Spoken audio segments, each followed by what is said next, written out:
What's up, audit fans? Dr. Amanda White here from Amanda Loves to Audit.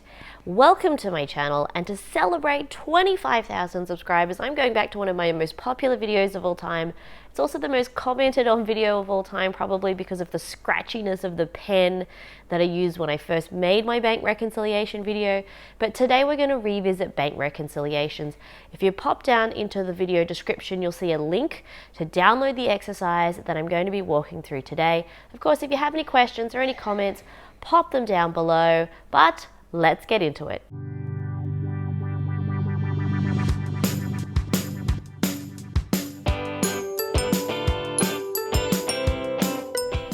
When it comes to the bank reconciliation, I've made a new little tip sheet here. So step one, we're going to match off or tick off deposits and withdrawals on the bank statement and the cash journal that match. Then we're going to adjust the bank statement balance by adding deposits in transit or subtracting outstanding checks. And then we're going to adjust the cash book balance. We start with the cash balance, add unrecorded deposits, interest income or dividend, and subtract bank fees and charges. Now, sometimes there might be errors within either the journal entry or the bank statement. And so depending on the error, they might be added or subtracted. Now, these two steps here, step 2 and step 3, really are interchangeable. If you wanted to do that one step as first and then adjust the bank statement third, then that's completely okay. You want to get to this end point down here where you have a match between both of them. Now, I just want to make sure here, in British English, we use the word check. If you're in the US, you will see the word check. So where you see me write this type of check, to Americans, that's this type of check here, that payment. As we see more direct, immediate payment methods, what you are going to see is that payments by check in a lot of countries are going to disappear. Now, if you're in the US, they seem to be a little bit slower on removing checks from the financial system than in a lot of other places in the world. In Australia, very few people will actually have a checkbook. It's not really a thing. We mostly tap and go with our credit cards or with our debit cards. But as we see more and more businesses go into direct deposits and OSCO, we're going to see less of this. But things like interest income, bank fees and charges, deposits in transit might still result in the need for bank reconciliations in the future. Now, on my Amanda Loves to Audit webpage, I've actually got this little bank reconciliation template, and you can actually download that Excel spreadsheet absolutely free. So jump onto the Amanda Loves to Audit webpage, and if you go to Learning Resources, then Accounting 101, I'll have this and the exercise we're about to do able to be downloaded free of charge. And I am going to try and add to these with more complexity as we go on. So this is a relatively basic one. Okay, so you can actually download this, and I'll put a link in the description to the video so that you can follow along. It's Creative Commons, so if you wanted to take it and adjust it to make your own version, I'm happy for you to share that. The only thing that I do request is, because I make this available to you free of charge, you cannot make money off selling or using this as a template, nor do I expect to see it shared on notes sharing websites like Course Hero or similar. I give this away free of charge. I don't want you to use it to unlock or get credits, because I still own the copyright, but I'm allowing you to use it and remix as you wish. So remember back to our template. Step 1 is to do a whole lot of ticking off of transactions. So I'm going to do this in a little blue pen here. So I'm looking at January 1, there's my opening balance. And I notice here the balances are a little bit different because we've got a deposit in transit that's come in. But I'm going to tick off all of these checks. So I'm going to start with the cash account first. Check 365 for 450. And then I find 365 for 450. Actually, I might just highlight them. That'll mean that they're checked off. I'll do that in blue. All right, 365, check 365 for 450. Okay, then we have a deposit here of 7,400. So I'm pretty sure I see a deposit also on the 6th of January, so that's ticked off. Check number 366. Yes, I see check 366. Do I see check 367? So I'm looking at 367 here, but I don't actually see 367. So I'm going to leave that one blank. Can I find check 368? Yep, it's down there. So I'm going to mark those off. Check 368. 368. Check 369. If I look at check 369, I cannot find its counterpart. So I'm going to leave that one unchecked. Check 370. There's definitely that for 100. 100. Check 371 for 300. That's correct. 372 for 122. That's correct. Check 373 for 175. That matches off. Check 374 for 250. Now you might be thinking, oh, Amanda, these dates don't necessarily match up with these dates. That's because the person we've written the check to has deposited at a later period, so that's not a worry. All right, check 375 for $50. That's correct. Check 376 for $500. That's correct. Check 377 for $85 is correct. And check 378 for $45. Correct. Okay, so those are all marked off. Now I'm going to go through and do my deposits. So 7,400 I've already taken care of. Was there a deposit for 1,400 recorded? No, so that's definitely going to be an issue. I've got a deposit for 2,000, that matches off. And a deposit for 15,000, or 1,500, sorry.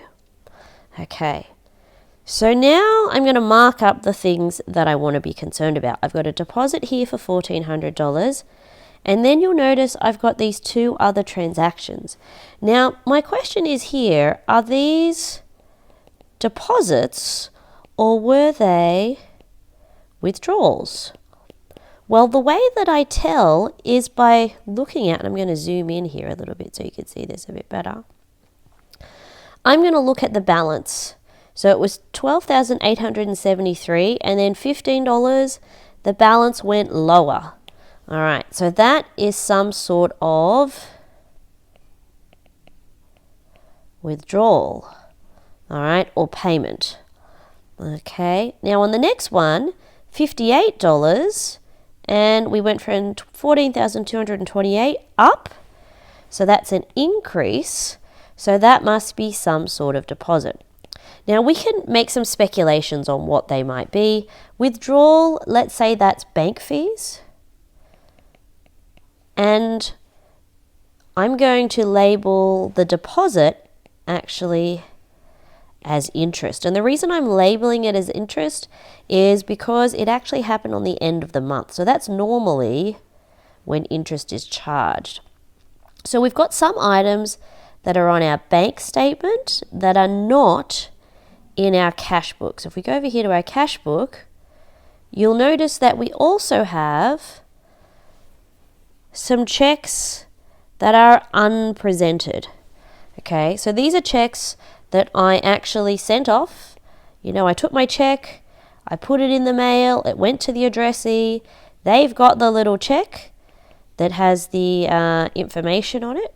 For some reason yet they haven't banked it, so we've got unpresented checks. Checks that we've withdrawn the money out of our journal here, but they haven't actually shown up in our bank statement over here. Okay, so now I'm going to need to actually do a bank reconciliation piece. So let's see here.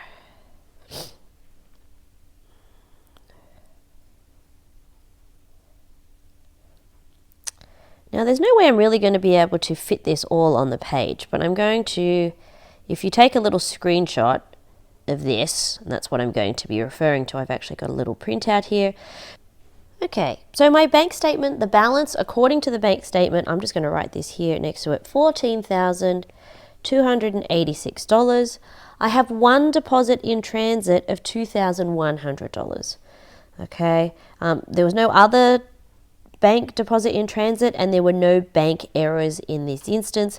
In today's modern age, it's very rare to have bank errors inside a bank statement because there are just so many internal controls, so much is computerized. So I've got that total. Then I have to subtract any unpresented checks. Now I know that I actually have two unpresented checks. Check number 367, okay, and check 367 was for $150, and then check 369 was for $250, and there were no bank errors there.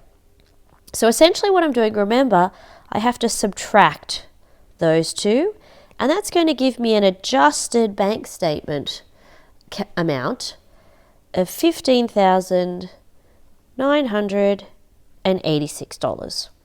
All right, so if I take my bank statement and I adjust it for the transactions that I know occurred or are coming, then I need to go down here and I need to go to my cash book. So my cash book balance accordingly was $14,543, and you'll notice that's actually different there than the $1,400,286. So what I need to do now is adjust my cash balance from my journal entries. So do I have any unrecorded deposits? I have one unrecorded deposit for $1,400. That's a blank there. I did receive interest income of $58. And then I also have to take away, I don't have any dividends. All right, so that gives me there 16,001. Just got a little subtotal there. But I did have bank fees. Remember, I have bank fees of $15. Whoops, I've written that in the wrong place. $15 worth of bank fees. That gives me a total of, let me get my calculator out, 15,986. So what do we see here? I've got 15,986, 15,986. So congratulations, your bank reconciliation actually balances. So that's the sample there, and you can download everything that I've done here today off the Amanda Loves to Audit website. Make sure you check out the tip sheet.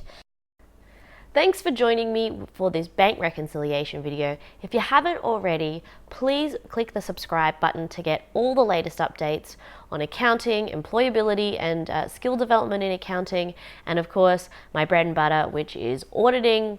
Otherwise, I will see you next time. Bye.